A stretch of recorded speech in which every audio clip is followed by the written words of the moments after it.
voltar nessa época aí dos anos 70, como é que você viveu? Você sofreu muita ameaça enquanto você estava nesses espaços sérios? Primeiro, eu entrei em vários processos sobre várias designações de letrinhas, pelo que a ditadura tinha a minha pasta, DOPS, SNI, essas coisas, né? Então, aí eles vão tentando botar você aqui, ali, descrever você aqui, ali. Então, eu entrei em alguns processos de pessoas que caíram, como se diz isso. Mas o que me tocou mais diretamente foi essa coisa do SES e essa coisa do Jornal Movimento. Jornal Movimento, frequentemente eu era levado pela Polícia Federal, porque o Jornal Movimento, mesmo censurado, mesmo depois de censurado, tinha sua edição apreendida. Então, quando eu ia pegar ele no aeroporto, e aí havia um mutirão para encadernar, distribuir, para enrolar, empacotar, endereçar, distribuir. Muita gente ia para a sucursal pegar o seu Jornal Movimento. Era um momento de celebração democrática.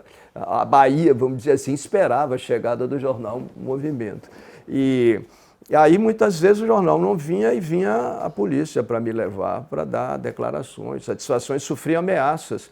Eu me lembro que eu fui ameaçado por um cara, um delegado que me interrogava, que ele tinha sido delegado, o Meganha, digamos, já no Estado Novo. Já no Estado Novo. E ele chamou a moçada toda, rapaziada nova dos quadros da Polícia Federal, e disse assim, na frente deles, para mim, você não está vendo que você não vai conseguir nada com isso? Você não está vendo que isso aí não...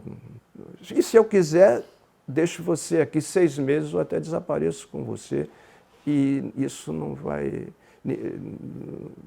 ser impedido por nada. Aí eu disse assim para eles, olhando para os meninos, eu disse, olha, se fosse tão assim desimportante o que eu estava fazendo, por que você me trouxe aqui para me ameaçar? E eu ainda dizia assim para os caras, eu digo, olha, vocês fizeram um concurso, entraram aqui nessa instituição, vocês são funcionários públicos, vocês não são meganhas de policiais, de ideologia e repressores da liberdade política dos outros, vocês têm uma profissão. Eu dizia assim para a moçada lá. Aí ele me liberava. Agora, eu devo dizer que, primeiro, quando eu caía, Dom Avelar Brandão, arcebispo primaz, irmão de Teotônio Vilela, imediatamente ligavam para ele e ele declarava alguma coisa. Eu tinha uma proteção que muita gente não tinha via esse esquema de igreja. Jorge Amado, que já fazia elogios a Antônio Carlos Magalhães, entretanto, ele sempre me disse, pela liberdade de imprensa, eu faço qualquer coisa. Porque nós tínhamos reuniões com ele, entrevistas e tudo, pelo Jornal Movimento, às vezes até pelo SES. E ele, de fato, toda vez que havia uma apreensão do jornal, ou que eu era preso, detido e ameaçado, eu contava com as declarações dele. Eu dizia para os caras, olha, o que vocês fizerem comigo vai repercutir nacional e internacionalmente. Os jesuítas do SES eram todos europeus e de ordens que são... A igreja é um estado multinacional, né? Então eles sabiam que era complicado. Mas uma vez eu morava num bairro de periferia com mais 3 amigos, no fim de linha do Cosme de Faria. Você sabe o que é Cosme de Faria? Naquele tempo ainda parecia mais longe. E então, nós todos 3, na verdade éramos 4, todos éramos engajados, cada um numa frente, digamos, clandestina. Mas clandestina porque tinha um regime de exceção, ninguém queria ser clandestino. Clandestino porque ser democrata era ser clandestino. Então, nós morávamos e todo mundo tinha um discurso, a gente tinha um discurso de cobertura até para os amigos. Então, eu me lembro que um amigo meu, que estava fazendo coisas bem barra pesada, ele se apresentava como devoto dos discos voadores. Ele tinha aquele discurso que os discos voadores iam salvar. E não era nada, ele tinha isso com a gente, porque cada um ocultava qual era o seu grau de engajamento e o seu tipo de engajamento. Mas estava visto que todo mundo tinha algum engajamento na parte mais descoberta das coisas, né? E aí, esse menino, Juca Ferreira, que foi secretário do Gil, e foi ministro da Cultura, né? E foi amigo da gente, colega da gente. Ele fez história, fez filosofia, eu tinha vários amigos que fizeram história. Ele estava sendo perseguido e foi ficar lá com a gente. Ele foi ficar lá com a gente. Ele foi preso e libertado, porque o pessoal tinha um organograma da organização dele, que era mais barra pesada, acho que não preciso nem dar detalhes, mas estava nessa frente de confronto direto e foquismo, que se chama. E aí ele foi preso e foi solto. Mas ele sabia que quem tinha caído ia ser capaz de delatá-lo. Então, ele falou isso com a gente, todo mundo limpou todos os seus compromissos e contatos e depósitos de publicações e tudo.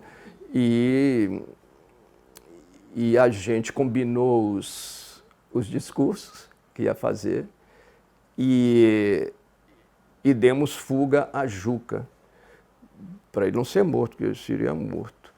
E nós demos fuga a ele o seguinte, ele ia para o Maranhão para disfarçar e não ia sair da rodoviária.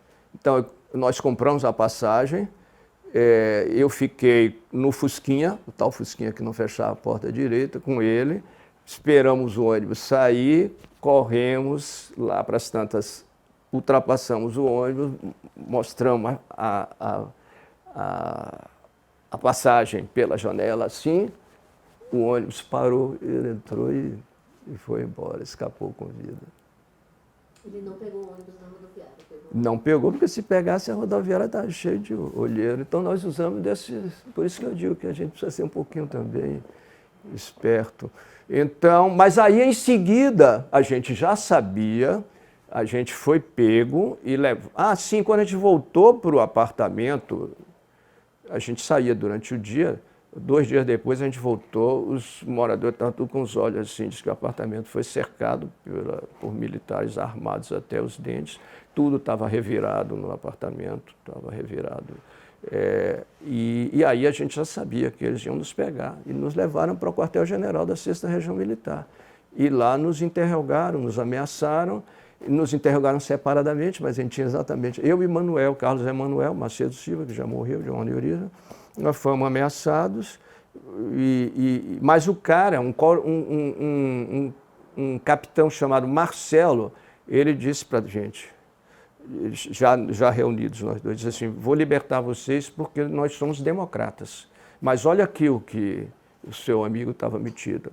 Aí ele leu os documentos dessa organização, que eu acho que era a ALN, e estava de destruir o exército mercenário da burguesia. Ele leu esse trecho e disse assim, esse aqui somos nós, esse aqui somos nós. E a gente quase que explodia em gargalhada, mesmo naquela situação, pela coisa assim, ele se identificar com, sabe, esse rótulo aqui é da gente. A gente saiu dali, quando foi liberado, parou no bar e tocou a rir por causa desse dado. E aliviado, naturalmente. Mas essa foi uma das coisas que a gente enfrentou com uma certa competência, vamos dizer assim, né?